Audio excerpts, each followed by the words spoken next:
আমাদের স্বাধীনতা সার্বভৌমত্বের ব্যাপারে কোনো ছাড় নয়। এক্সট্রিমিজম বা চরমপন্থা যে দিক থেকেই আসুক আমরা তাকে ঘৃণা করি।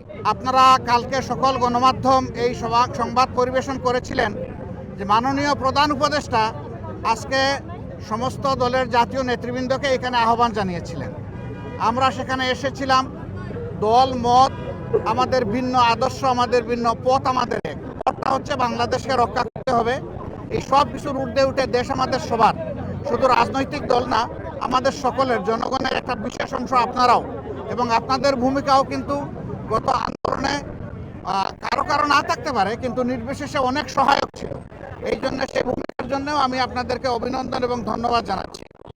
আগামীর বাংলাদেশ গঠনের পথে আমরা বিভিন্ন অন্তরায় দেখতে পাচ্ছি, বিশেষ করে পার্শ্ববর্তী দেশ, তারা আমাদের প্রতিবেশী।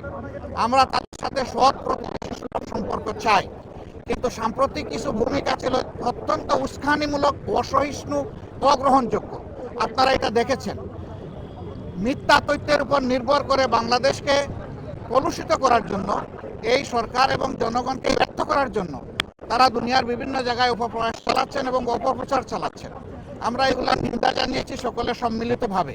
আমরা একটা জায়গায় সবাই আমরা একমত হয়েছি যে আমাদের স্বাধীনতা সার্বভৌমত্বের ব্যাপারে কোনো ছাড় নয়। শিয়া বাটার ও ভিটামিন ই সমৃদ্ধ lily glam beauty soap. Lily, always beautiful.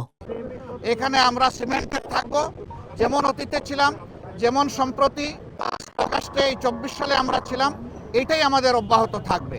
এখানে পরামর্শ এসেছে, রাজনৈতিক শীর্ষ নেতৃবৃন্দের সাথে যেমন মত বিনিময় হয়েছে, ছাত্র সংগঠনগুলোর সাথে হবে, বিভিন্ন ধর্মীয় সম্প্রদায়ের সাথে হবে, আপনাদের সাথে হবে। আমরা সেই প্রস্তাব রেখে এসেছি এবং আমরা আশা করছি আপনাদের সাথেও মত বিনিময় হবে। এই সমস্ত অংশীজনদের সাথে মত বিনিময়ের পরে আরেকটি বিষয় আমরা অত্যন্ত ক্লিয়ারলি আমরা জানিয়ে দিয়েছি, এক্সট্রিমিজম বা চরমপন্থা যে দিক থেকেই আসুক আমরা তাকে ঘৃণা করি। এটাকে আমরা কোনো অবস্থায় প্রশ্রয় দিব না এবং মেনে নেব না। এটা যে রূপ নিয়েই আসুক, সকল রূপের আমরা চরমপন্থাকে আমরা ঘৃণা করব এবং প্রশ্রয় আমরা দিব না কেউ। এই ব্যাপারে আমরা সকলে একমত হয়েছি।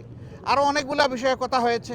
আমাদের দেশের ভাবমূর্তি নষ্ট যারা করছে তাদেরকে বোঝানো যে তোমরা আমাদের প্রতিবেশী, আমরা যদি ভালো থাকি তোমরাও ভালো থাকবা, আমরা ভালো না থাকলে তোমরা ভালো থাকবা কেমনে। এই বিষয়গুলো তো আসবে, অবভিয়াসলি আসবে।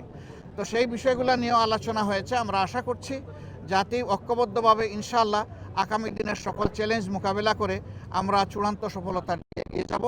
চূড়ান্ত সফলতা অর্জন না হওয়া পর্যন্ত আমাদের ঐক্য অটুট এবং মজবুত থাকবে। চূড়ান্ত সফলতা এসে যাওয়ার পরেও প্রিয় দেশের জন্য আমরা ঐক্যবদ্ধ থাকব।